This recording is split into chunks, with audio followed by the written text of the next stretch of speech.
આમ આદમી પાર્ટી જ્યારે ઉમેદવારોને જાહેર કરવા માંડી છે ત્યારે ખૂબ લોકોનો પ્રેમ અત્યારે મળી રહ્યો છે. અત્યારે આમ આદમી પાર્ટી મજબૂતાઈથી ચૂંટણી લડી રહી છે અને જે રીતે સુરતમાં 5 વર્ષ આમ આદમી પાર્ટીએ વિપક્ષમાં ભૂમિકા ભજવી અને સુરતનું પહેલું લિસ્ટ જ્યારે જાહેર થયું ત્યારે સેંકડો ફોન આવ્યા છે કે આમ આદમી પાર્ટીનો આ વખતે સુરતમાં મેયર બનાવવાનો છે, તમે મજબૂત ઉમેદવારો ઉતારો. આમ આદમી પાર્ટી અત્યારે એટલી સ્પીડે ચાલી રહી છે કે લોકોને એક ઉમ્મીદ છે તો એ આમ આદમી પાર્ટી ઉપર છે. કારણ કે આમ આદમી પાર્ટી સારા ભણેલા ગણેલા હોશિયાર મહેનતુ વફાદાર અને પ્રજાના કામો કરનારા ઉમેદવારો પસંદ કરી રહી છે.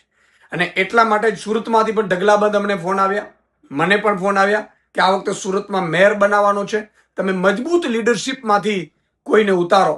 અને એટલે જ માનનીય અરવિંદ કેજરીવાલજી, માનનીય શીર્ષ નેતૃત્વ, માનનીય અમારે પ્રદેશની આખી ટીમે નક્કી કર્યું છે. અને મને બહુ આનંદ થાય છે જાહેરાત કરતા કે અમારા પ્રદેશના મહામંત્રી, મજબૂત લીડર, મજબૂત આગેવાન મનોજભાઈ સોરઠિયાને આમ આદમી પાર્ટી સુરતની ચૂંટણીમાં, સ્થાનિક સ્વરાજ્યની ચૂંટણીમાં લડાવવાનું નક્કી કર્યું છે. આજે સુરતની જનતા પણ ઈચ્છી રહી હતી.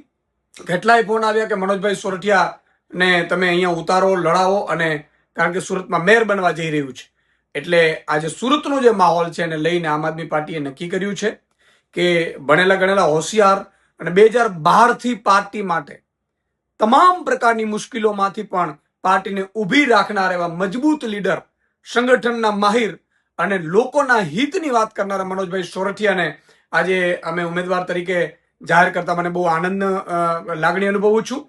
અને હું મનોજભાઈને અભિનંદન આપું છું કે સુરતની જનતા તમારો ઇંતજાર કરે છે અને જલ્દી ચૂંટાઈ અને સુરતમાં સારું સુશાસન આપો. કારણ કે વિપક્ષ તરીકે 5 વર્ષમાં પણ આમ આદમી પાર્ટીએ ખૂબ કામ સારા કર્યા છે. ત્યારે હવે મેયર પદ જ્યારે લોકો સુરતના આપશે તો એમાં પણ સુરતને સુંદર બનાવવા માટેની આ ટીમ મજબૂતાઈથી કામ કરશે એવી મને આશા છે. મનોજભાઈને ફરીથી હું શુભકામના પાઠવું છું.